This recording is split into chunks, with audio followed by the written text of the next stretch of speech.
Retired Chief Petty Officer Dave Goggins is well known for his physical and mental toughness and for his practically inhuman level of determination.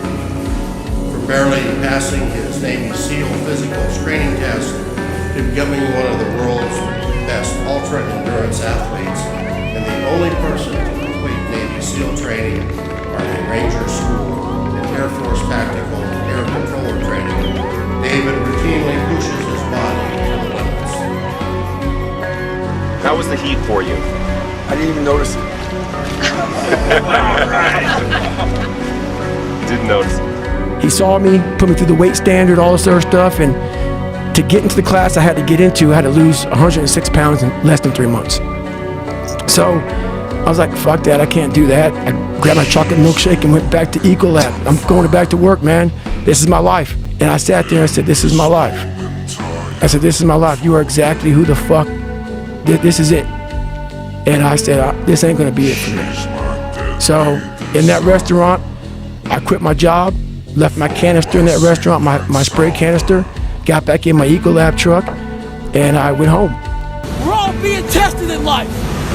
And guess what? This is one test you can't cheat on. We all have our own test. Some of us are obese. Some of us are depressed. Some of us are insecure. In the military, we had this big old rucksack on the back. Had batteries, water, extra gear. Your extra gear is the shit you're dealing with in life. And the only way to overcome it is for you and you alone to face it. One day, he was like, we're gonna run 4 miles every 4 hours for 48 hours. Joe, I was like, I gotta work. He's like, no you don't. No you don't. You can work in 48 hours. Wow. So I would wake up at midnight. We started at midnight. We would run, let's say it took us 40 minutes.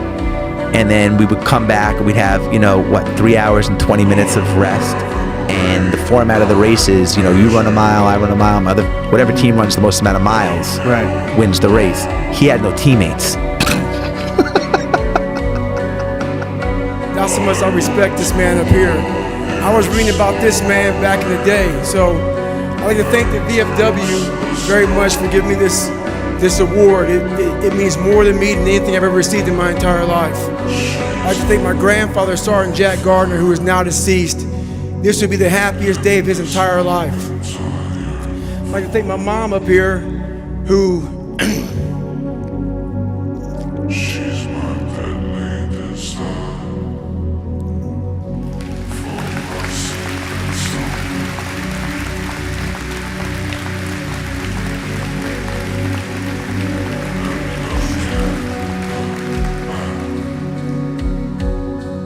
Your mind's getting softer. We do that shit with everything in life. When New Year's coming up, guess what? Don't have a fucking quitting mind. Repetition every day. Stay hard. Anytime you move from being normal to trying to be exceptional, people aren't gonna like that shit. Those normal people, it makes them feel like shit, so they're gonna judge you. And nowadays, it's very easy to be a fucking coward. Why? We got Instagram and shit. Most folks don't tell you to your face. They go online, they post about like cowards. Don't let cowards get in your fucking head. And last thing, make sure you do you.